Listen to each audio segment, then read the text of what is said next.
Nunca pensé que volvería a ver a la familia de Alejandro, mucho menos en un lugar tan frío y silencioso como este. El aire olía a gardenias y a hipocresía. Había algo en sus miradas que me hizo sentir que no pertenecía ahí, aunque por años llevé su apellido. El entierro fue sobrio, de esos que no dejan espacio para el dolor auténtico. Apenas unas palabras del sacerdote, unos murmullos de condolencia y después el silencio incómodo. No lloré, no porque no doliera su muerte, sino porque me dolió más todo lo que sucedió antes de ella. Alejandro fue mi esposo por 13 años. Tuvimos una hija, compartimos una vida, pero el divorcio fue un abismo. Me dejó con poco, alegando bancarrota. Acepté la miseria con tal de cerrar el capítulo, pero ahora que lo veía dentro de ese ataúd, con el rostro pálido y los labios sellados, sentí que algo más estaba muriendo en mí. La sala del velorio estaba llena. Rostros conocidos de su mundo, socios, abogados, esa gente que solo aparece cuando alguien importante cae. Y ahí estaba ella, Isabela, la nueva esposa, joven, radiante, de luto impecable.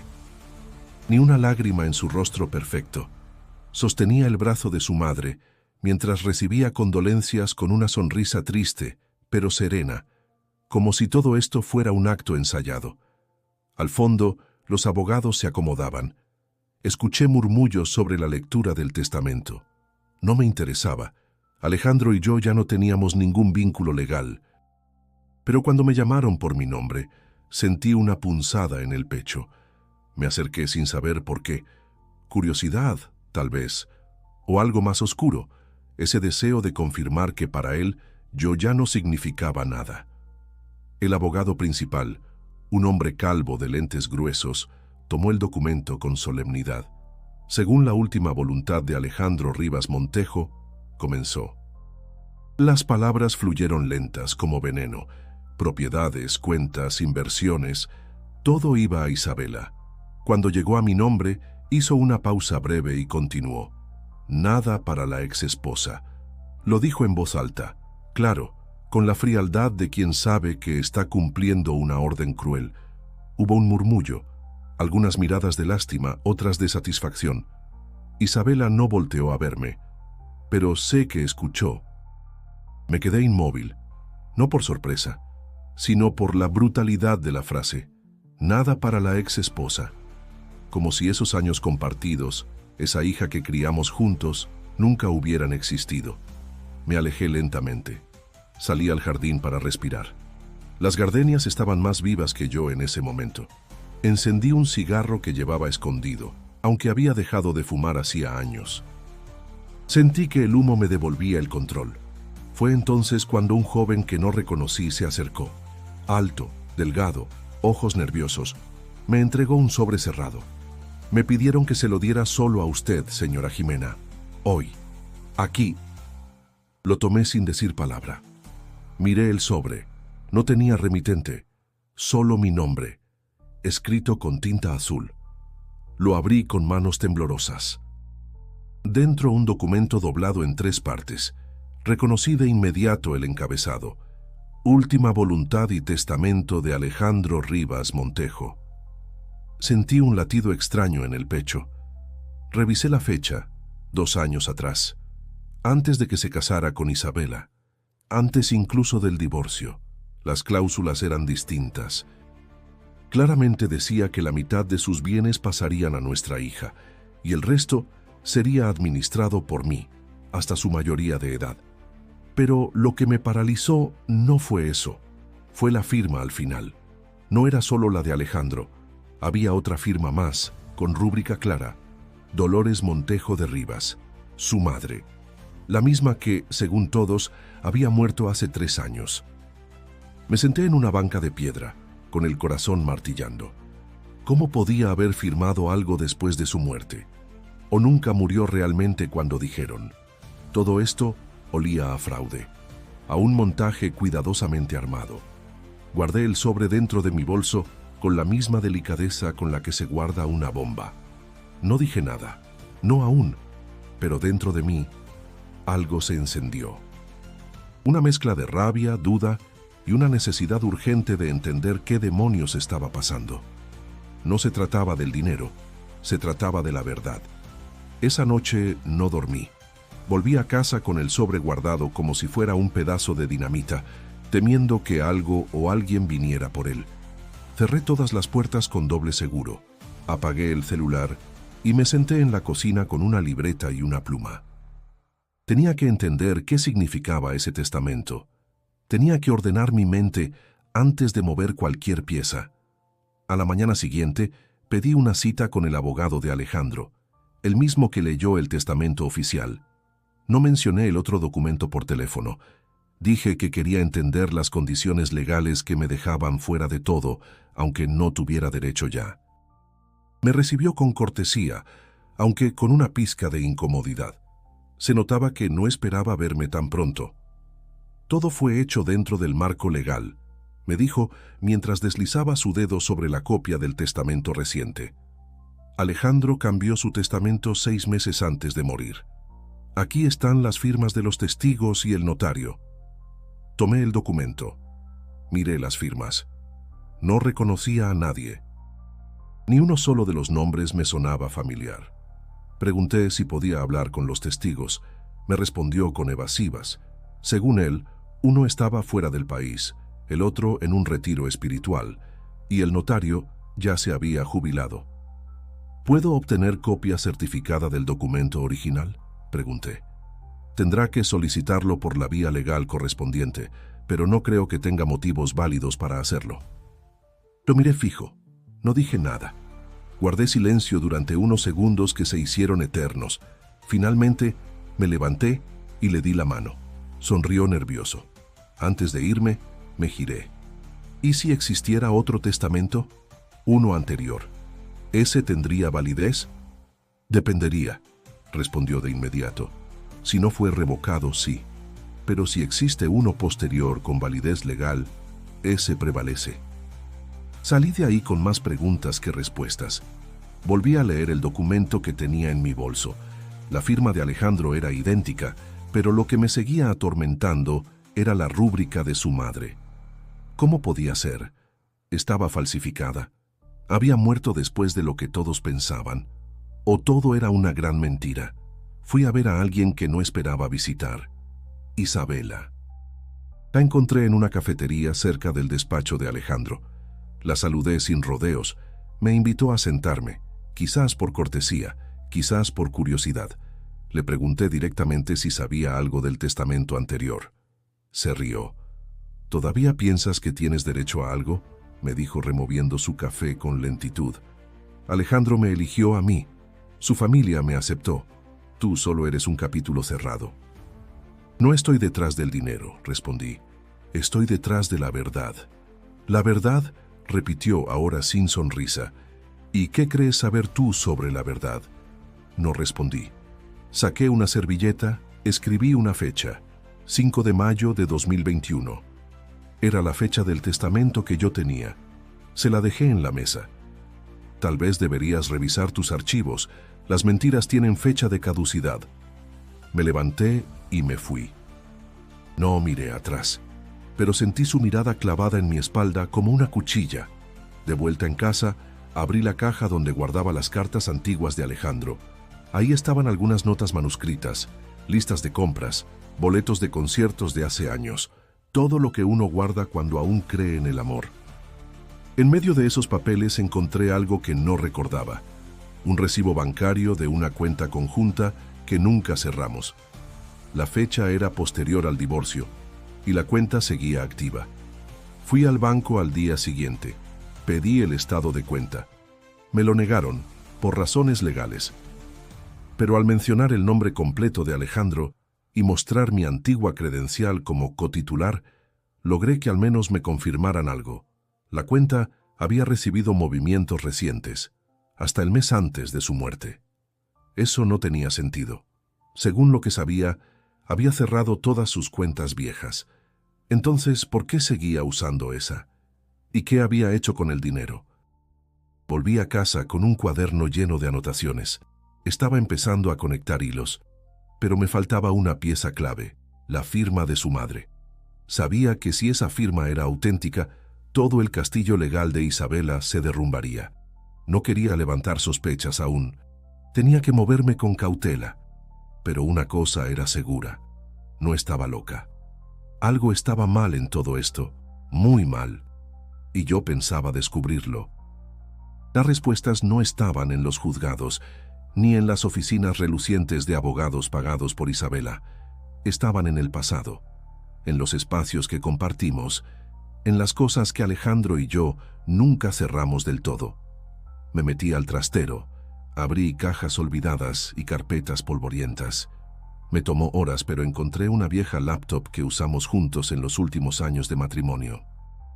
No la había encendido desde el divorcio. La cargué, crucé los dedos y esperé.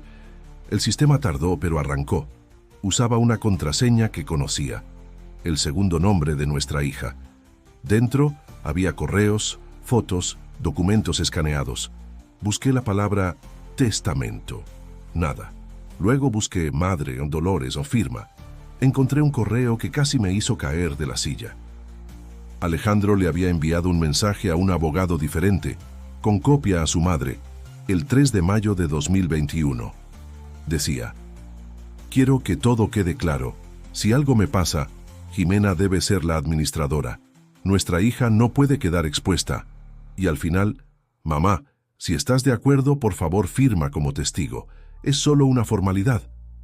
Eso confirmaba que su madre sí estaba viva en esa fecha, pero también indicaba que ella había sido parte del proceso de aquel testamento.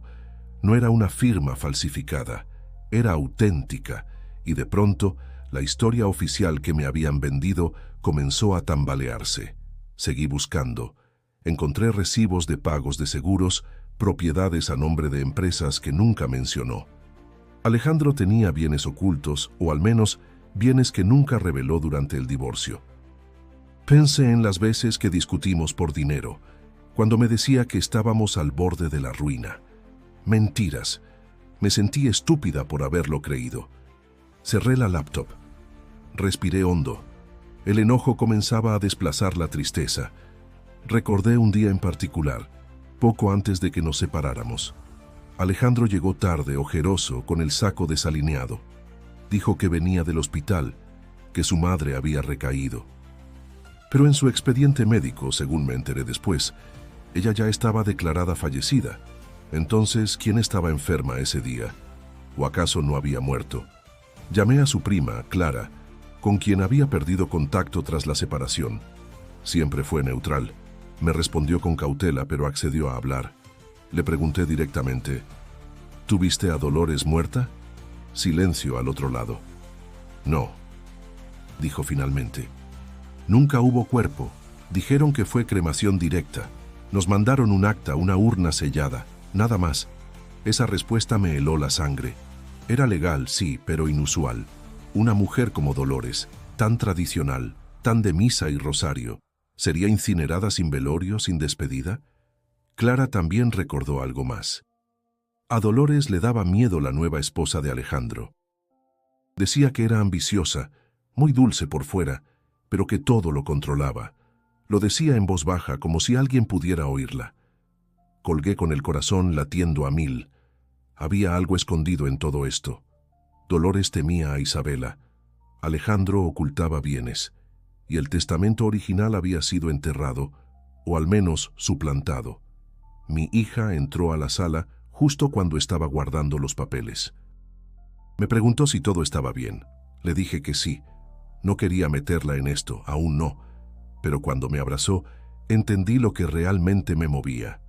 No era solo por mí, era por ella, por su derecho a la verdad, por lo que Alejandro quiso para ella y le arrebataron. Tomé el documento original una vez más. Lo miré con atención, cada cláusula, cada palabra. No era un borrador. Era un documento legal completo, con sellos y fechas claras. Y de pronto entendí que debía moverme con estrategia. No podía ir a la policía. No aún. Tampoco a los medios. Eso podía hacer que desaparecieran pruebas o se cubrieran huellas. Necesitaba ayuda. Alguien que conociera a Alejandro desde antes. Alguien con razones para dudar también. y pensé en su hermano, Andrés. Él y Alejandro se distanciaron cuando se casó con Isabela. Decía que ella los enfrentaba. No lo veía desde hace años, pero si alguien podía contarme qué pasó en esos meses oscuros, era él. Marqué su número, 1, 2, 3 veces. Cuando finalmente contestó, solo dije: «Andrés, necesito hablar contigo, es urgente». Hubo silencio, luego una exhalación larga. «Lo sabía», dijo. Sabía que algo no estaba bien. Andrés me citó en un parque discreto al sur de la ciudad. Vestía sencillo, parecía más viejo de lo que recordaba. Había algo en su mirada, una mezcla de desconfianza y alivio. Nos saludamos con un abrazo torpe. Nunca fuimos cercanos, pero había respeto mutuo. Le conté lo que sabía, palabra por palabra. Cuando mencioné la firma de Dolores en el testamento, su rostro se tensó. «Dolores no murió en 2022», dijo casi susurrando. «O al menos no cuando dijeron. Yo la vi en marzo del 2023, en persona». Mi estómago dio un vuelco. Lo miré fijo, esperando más. Andrés bajó la voz. «Fue en el rancho. Ella no quería volver a la ciudad. Decía que Isabela la vigilaba. Me pidió que no dijera nada, ni siquiera a Alejandro. Estaba asustada». «¿Y Alejandro sabía que ella seguía viva?» «Creo que sí, pero se lo ocultaba a Isabela. Él también tenía miedo. Lo vi nervioso muchas veces, paranoico. Le mostré el documento que tenía. Lo leyó con calma. Cuando terminó me dijo: «Esta es su firma, sin duda. Yo la vi escribir miles de veces. Me temblaban las manos». Necesitaba confirmar cada detalle. ¿Y qué pasó con ella después? Eso es lo que no sé. Dejé de tener noticias. Alejandro me bloqueó. Me dijo que dejara de meterme. Después, todo fue silencio. La información pesaba como plomo, pero no terminaba ahí. Andrés sacó de su mochila una carpeta delgada. Dentro había una carta amarilla, arrugada, con el sello de un hospital privado. Esto llegó a mi casa hace unos meses, de una enfermera llamada Rebeca, ya jubilada. No la conocía, pero decía que trabajó con Alejandro en sus últimos días, que algo no cuadraba con sus tratamientos, que hubo medicamentos cambiados, ausencias extrañas. Tomé la carta. La letra era firme, detallada. La enfermera mencionaba que Isabela se había convertido en la única persona que manejaba las medicinas, que apartó a los doctores de confianza, que incluso, días antes de morir, Alejandro había pedido ver a su hermano, pero se le negó la visita. «¿Y por qué no llevaste esto a la policía?» Andrés bajó la cabeza. «Porque no tengo pruebas, solo esta carta, y porque temía por mi vida. No lo juzgué». Había una sombra creciendo detrás de cada dato que descubríamos, un peso que se volvía más real. Le agradecí su confianza. Nos despedimos con una promesa silenciosa: seguir buscando. Esa noche leí la carta 3 veces. La enfermera hablaba también de una caja fuerte. Decía que Alejandro guardaba ahí documentos, grabaciones, cosas importantes. Que la vio por última vez en su despacho, un día antes de que Isabela ordenara cambiar todo el mobiliario. El despacho estaba en su antigua casa. Esa casa ahora era de Isabela. No podía entrar. Pero Andrés recordó algo más. Había una copia del contenido en el rancho. Mamá se la llevó, por si acaso. El rancho. Otra vez el rancho. Ese lugar olvidado, lleno de secretos. Si Dolores escondió algo, estaría ahí. Al día siguiente preparé todo para viajar. No dije a nadie. Solo dejé a mi hija con una amiga de confianza. El rancho estaba en Guanajuato, a horas de distancia. Andrés me acompañaría. Dijo que era mejor así. No sabíamos lo que podíamos encontrar, ni quién más estaba interesado en mantenerlo oculto. Durante el camino, Andrés me habló de los cambios que vio en Alejandro. Dijo que después de casarse con Isabela, se volvió alguien distinto, reservado, evasivo. Hacía viajes repentinos al extranjero, tenía reuniones secretas y cada vez hablaba menos con su familia. Isabela siempre estaba ahí, dijo, siempre detrás, siempre sonriendo. Yo asentía en silencio. Algo se estaba dibujando en mi mente. No era solo una viuda ambiciosa.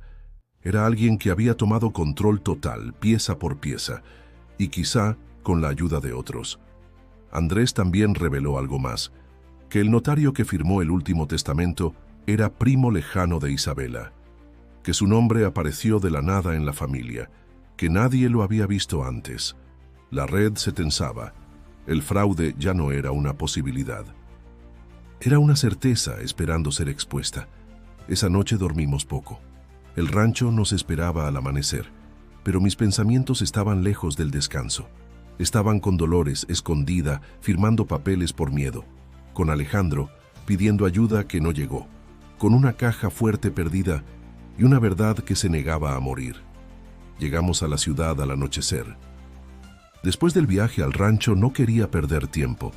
Lo que encontramos allá no podía quedarse sin actuar, pero antes de cualquier movimiento legal tenía que cerrar otra duda que me quemaba por dentro: el notario. Ese nombre que aparecía como garante del Nuevo Testamento, ese rostro que nadie conocía realmente. Tomé el nombre completo de la firma en el documento oficial y comencé a buscar. No había muchas referencias. Una dirección en un barrio antiguo de Querétaro, un número fijo que nadie respondía y un par de reseñas en línea de hace años. Nada reciente. Andrés sugirió que fuéramos directamente. No confiábamos ya en llamadas. La oficina estaba cerrada. Era un local viejo con ventanas cubiertas de polvo. Tocamos la puerta por varios minutos hasta que una vecina se acercó. Nos dijo que el notario había cerrado desde hacía más de un año, que se mudó sin avisar, que desde entonces nadie lo había vuelto a ver. ¿Y su nombre?, le pregunté. Él se llamaba Gilberto Trujillo, creo, pero ese señor no era notario, era contador. Al menos eso decía siempre. Contador, no notario. Sentí que el aire se volvía más denso.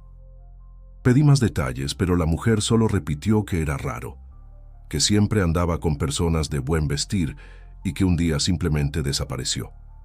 Volvimos al auto en silencio. Andrés buscó entre sus contactos.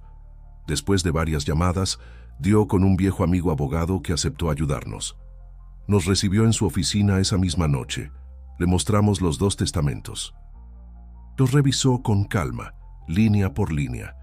Cuando llegó a la firma del notario falso, se recargó en el respaldo de su silla. Esta firma es irregular. No hay registro de su número notarial en el sistema. Tampoco hay huella de registro en la notaría pública. ¿Qué significa eso?, pregunté.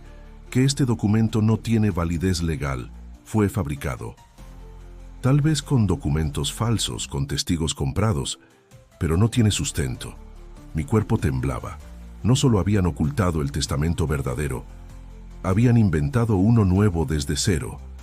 Andrés fruncía el ceño. Parecía contener la rabia. ¿Y esto puede anular todo? Si se prueba que el documento es falso, sí, pero necesitarán pruebas, firmas auténticas, testigos reales. Un perito caligráfico sería ideal. Guardé los papeles. Agradecimos al abogado y salimos. No era una victoria, era el inicio de una guerra. A la mañana siguiente, fui a una oficina de peritos calígrafos con una copia del testamento antiguo. Les pedí que analizaran la firma de Dolores y la compararan con documentos oficiales del pasado. Me prometieron resultados en 2 días. Esa misma tarde recibí una llamada anónima. Era una voz grave, distorsionada. Me dijo: «Deja de buscar, no ganarás nada. Solo arruinarás lo poco que te queda». Colgué sin responder. El miedo me envolvió como un abrigo mojado.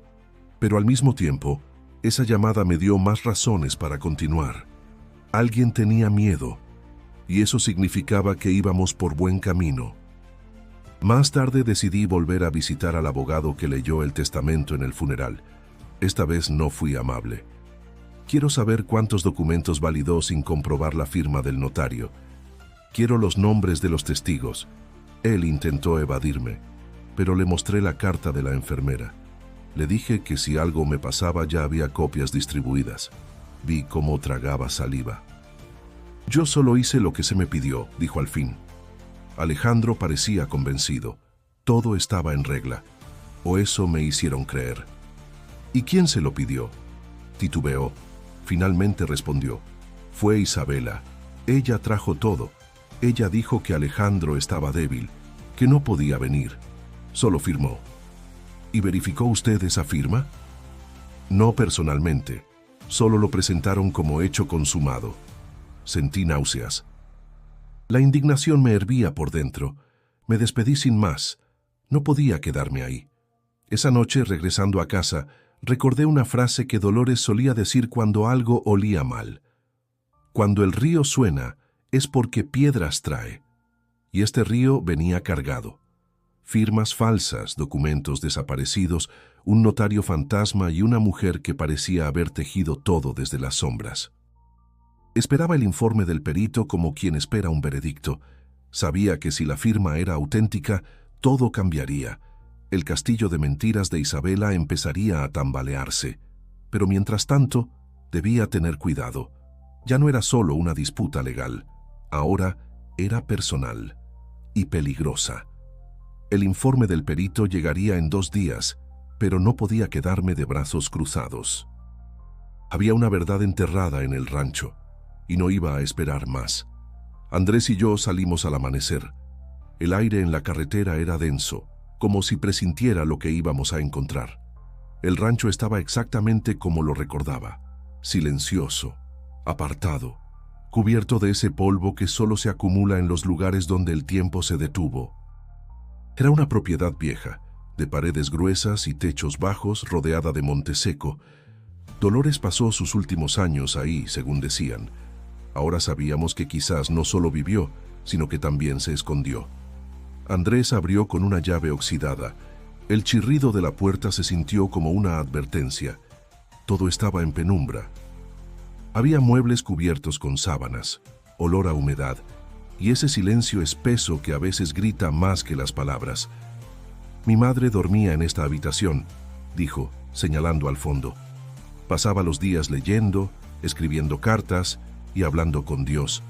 Entramos. Había una cama sencilla, un buró, y sobre él un crucifijo de madera. Nada parecía fuera de lugar hasta que moví un retrato torcido en la pared. Detrás un pequeño hueco con una caja metálica. La abrí. Dentro había una grabadora antigua y varias cintas etiquetadas con fechas. La más reciente, abril 2023. Andrés palideció. Ella usaba esa grabadora para sus reflexiones. Lo hacía desde siempre. Revisamos las cintas. Escuchamos primero una del 2022. Era la voz inconfundible de Dolores, más frágil pero firme. Hoy volvió Isabela. No quiero hablar con ella. Alejandro dice que debo ceder, que es su esposa, pero no confío. Me revisa las pastillas, las cuentas, hasta mis cartas. Me observa, como si supiera que sé algo. Luego escuchamos otra. Alejandro quiere cambiar su testamento. Me pidió que firmara como testigo. No sabe que yo ya hice una copia, por si acaso. Si algo me pasa, quiero que sepan. No fue accidente. Andrés me miró. Su rostro era una mezcla de ira y tristeza. La cinta de abril 2023 fue la más dura de oír. Su voz estaba débil. Hoy me siento más cansada que nunca. Alejandro ya casi no se comunica. Dice que todo está arreglado, que Isabela no sospecha nada. Pero yo sí sospecho. Ella quiere todo. No la mueven los afectos, solo el poder. Si alguien escucha esto después de que muera, por favor encuentren el sobre azul. Ahí está todo. Buscamos el sobre por horas. Revisamos libros, cajas, armarios. Finalmente, dentro de una vieja Biblia, hallamos un sobre deteriorado. Estaba sellado, pero sin remitente. Dentro había una lista de cuentas bancarias, nombres de propiedades ocultas y una carta dirigida a mí. Jimena, si esto llega a tus manos es porque Alejandro no pudo protegerte. Perdóname por no hablar antes. Te subestimé, pero ahora sé que tú eres la única que puede cuidar de tu hija. No permitas que Isabela destruya lo que Alejandro quiso dejarle. Ella lo manipuló, lo debilitó, lo apartó de todos. Lucha por lo que es tuyo, no por ti, por ella. lloré. No pude evitarlo. No por dolor, sino por la validación que esa mujer, que siempre me vio como ajena, me entregaba desde el más allá. Era como si finalmente me reconociera como parte de su sangre. Andrés estaba en silencio. Tomó el sobre, lo revisó. Estaba en shock, y aún así, no habíamos terminado. En una de las cajas hallamos documentos firmados por Alejandro que detallaban movimientos bancarios, depósitos a cuentas extranjeras, incluso transferencias a nombre de una sociedad desconocida. Inversiones Monteluz S.A. Todo legal, sí, pero nunca declarado. Y lo más importante, en esas cuentas aparecía el nombre de nuestra hija como beneficiaria secundaria. «Esto cambia todo», dijo Andrés. «Si lo ocultaron es porque sabían que era importante. Tomamos todo lo que encontramos. No era tiempo de confiar en nadie». Al salir del rancho, volví a mirar la casa. Sentí que algo se cerraba, pero también que algo más se abría. Regresamos sin hablar mucho.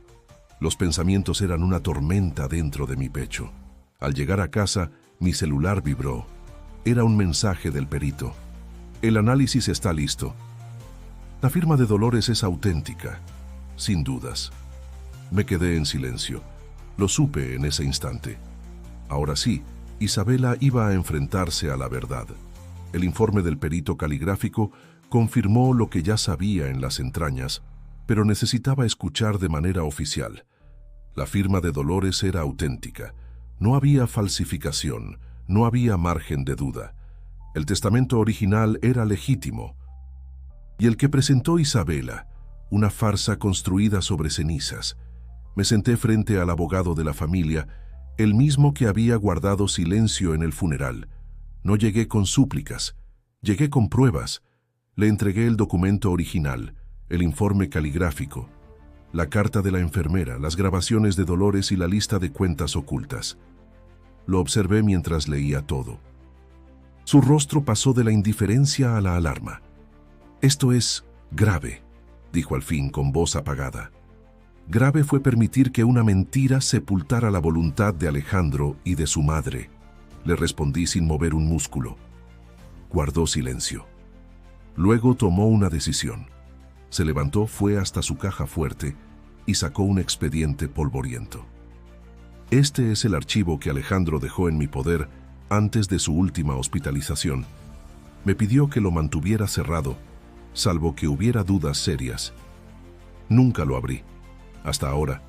Lo revisamos juntos. Dentro estaba una copia del testamento original, idéntica a la mía. También una carta breve de puño y letra de Alejandro. Si algo me pasa y surge un documento distinto, no lo firmé. Este es mi deseo real». Temblé. Literalmente. Era como si Alejandro, en medio de todo, hubiera intentado dejarme una cuerda de salvación, como si supiera que lo que venía después no sería limpio. El abogado asintió. Finalmente me miró con seriedad. «Voy a llevar esto ante el juzgado. Hay razones suficientes para abrir un proceso de nulidad testamentaria, pero debe estar preparada. Esto no será sencillo. Lo sabía, pero estaba lista». Esa misma semana el abogado solicitó medidas cautelares para suspender los efectos del testamento presentado por Isabela. Se emitió una orden de análisis judicial y resguardo de documentos. Apenas se notificó a la contraparte, recibí un mensaje inesperado. «Nos vemos, solas, esta noche». Era Isabela. Sabía que me había adelantado. Quería controlar los daños. Nos encontramos en una terraza discreta. Ella llegó vestida de blanco, como si el color pudiera borrar la sombra que arrastraba.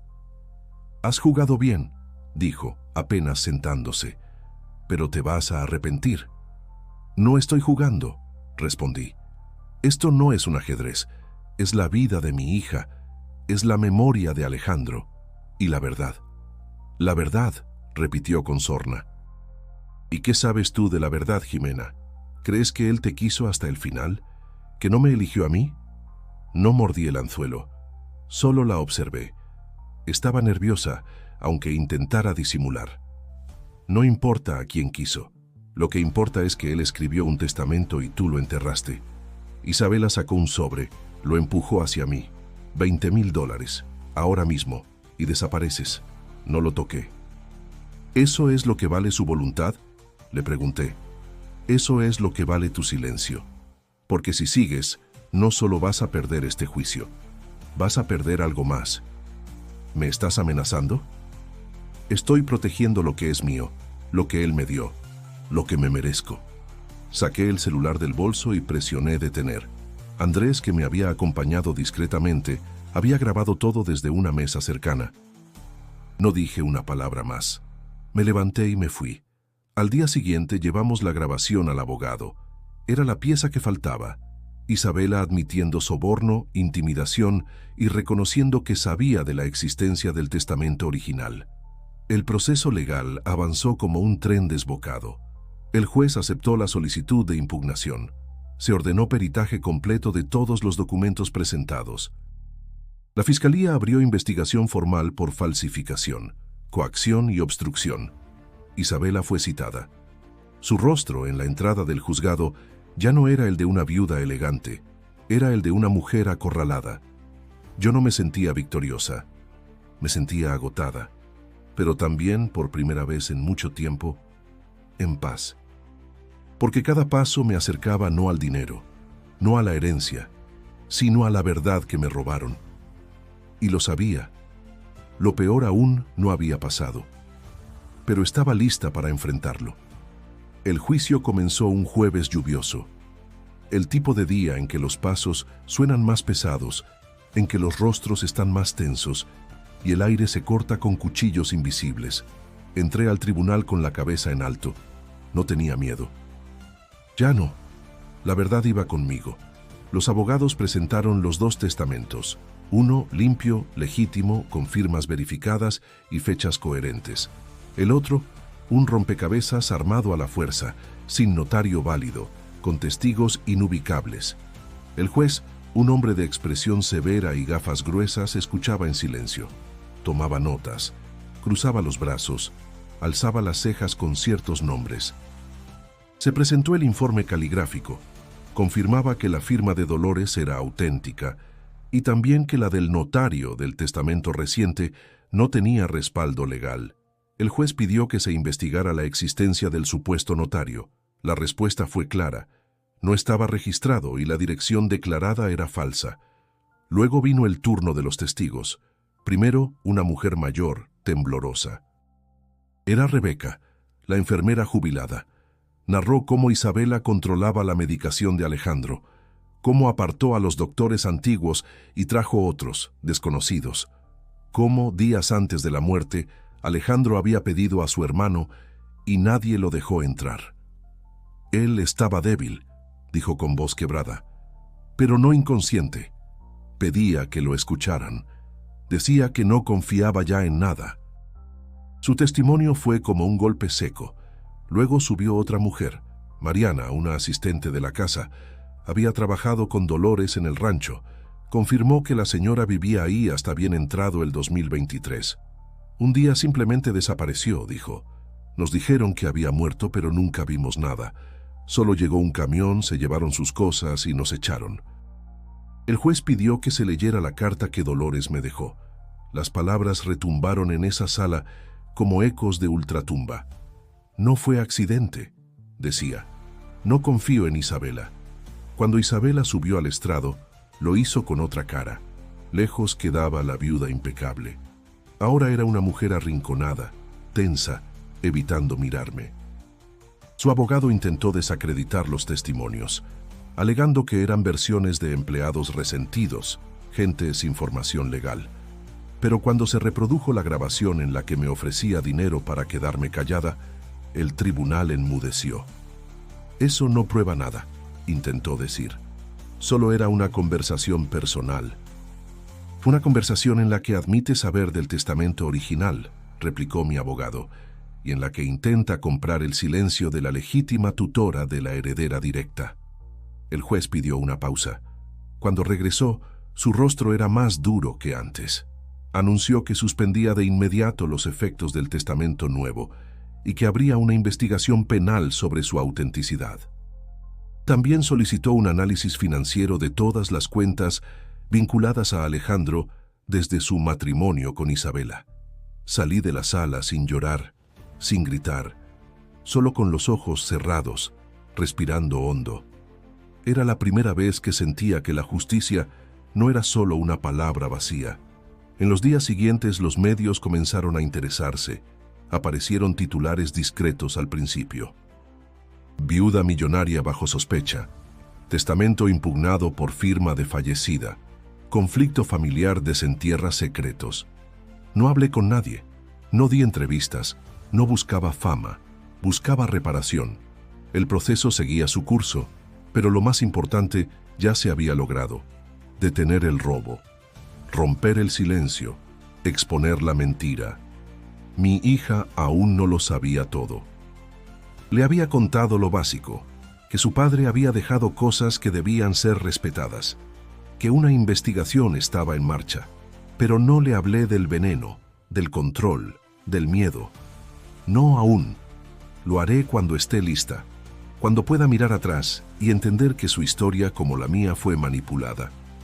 Una tarde, mientras preparaba papeles en casa, Andrés me llamó. Su voz sonaba extraña. «Encontraron algo», me dijo, «en una cuenta a nombre de Inversiones Monteluz». «¿Qué?» «Una transferencia reciente, fechada 2 días después del fallecimiento de Alejandro, a nombre de Isabela». Mi cuerpo se tensó. «¿Y de dónde salió?» «De una cuenta que él había cerrado oficialmente, pero que seguía activa con dinero que nunca se declaró». La estocada final. No era solo un testamento falso. Era lavado de activos, era fraude y posiblemente algo más oscuro. Ahora todo quedaba en manos de la justicia, pero yo sabía que el cierre estaba cerca. La detención de Isabela fue tan silenciosa como su ascenso. Una orden emitida en la madrugada, una entrada discreta en su residencia, sin cámaras, sin escándalo. Pero el silencio no la salvó. La justicia, aunque lenta, había comenzado a hablar. Recibí la noticia de madrugada. Andrés me llamó con voz firme. La arrestaron.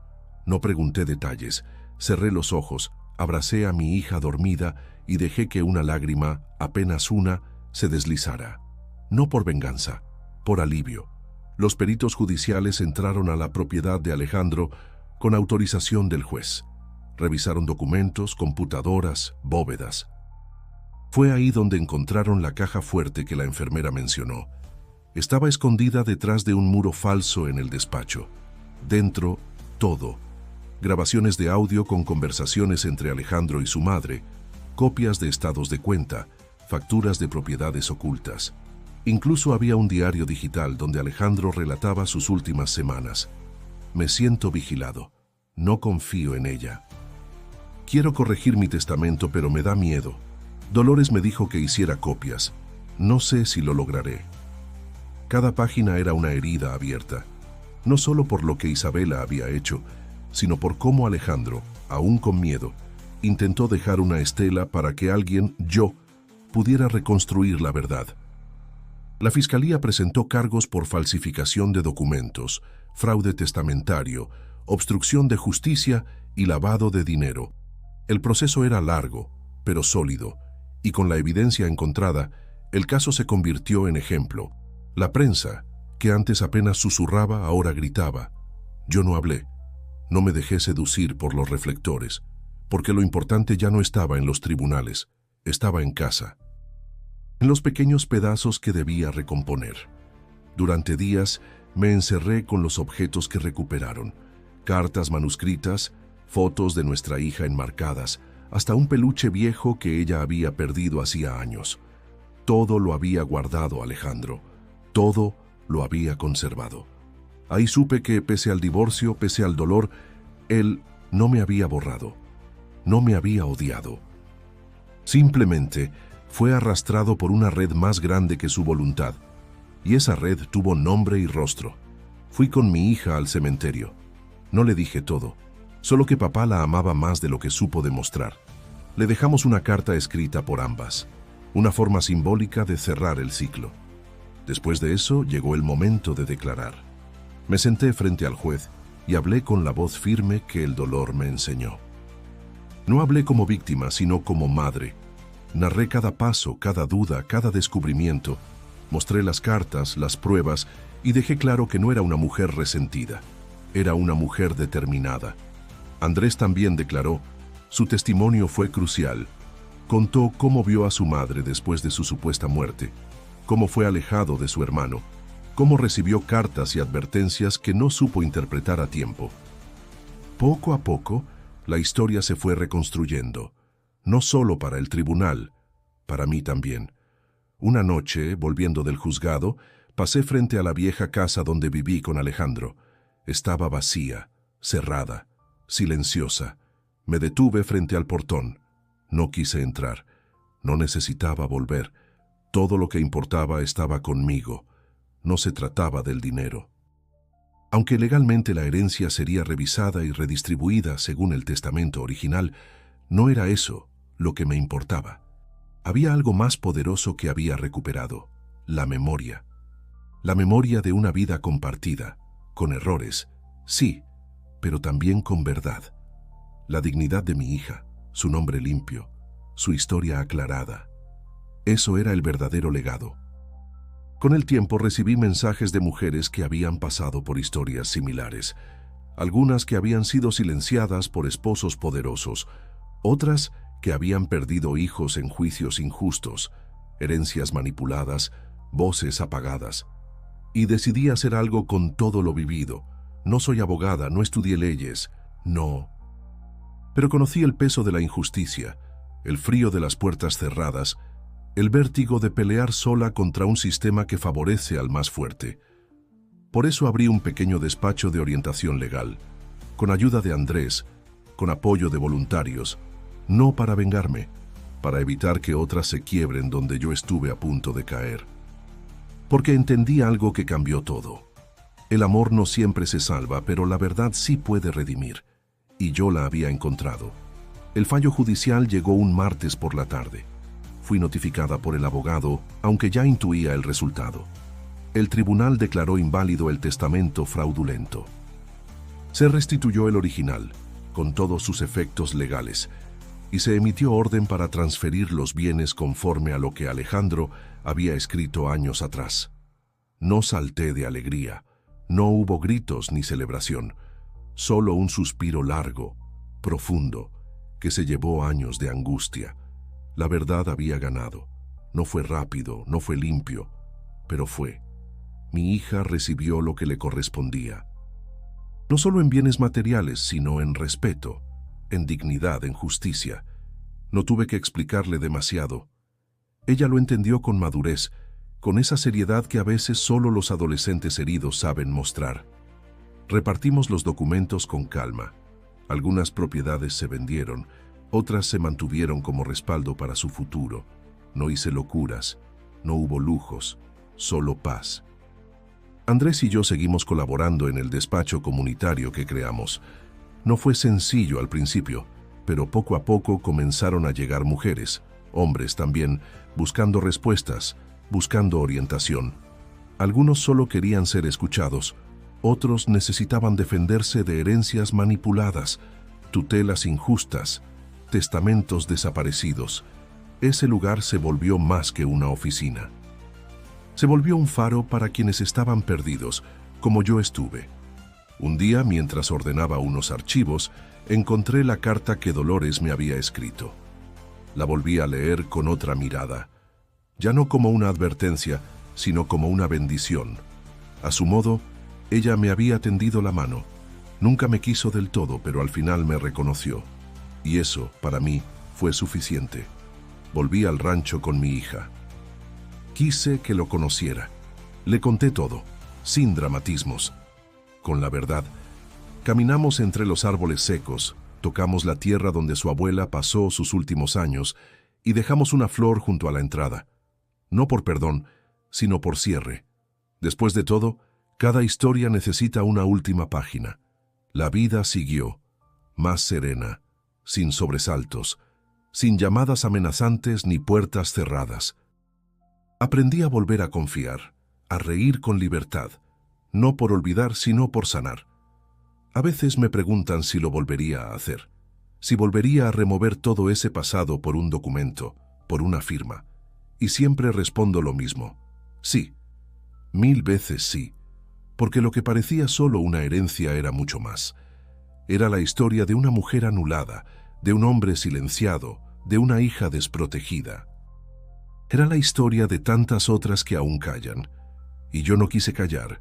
Por eso, si llegaste hasta aquí, si esta historia te tocó de alguna manera, te invito a que te suscribas al canal ahora mismo.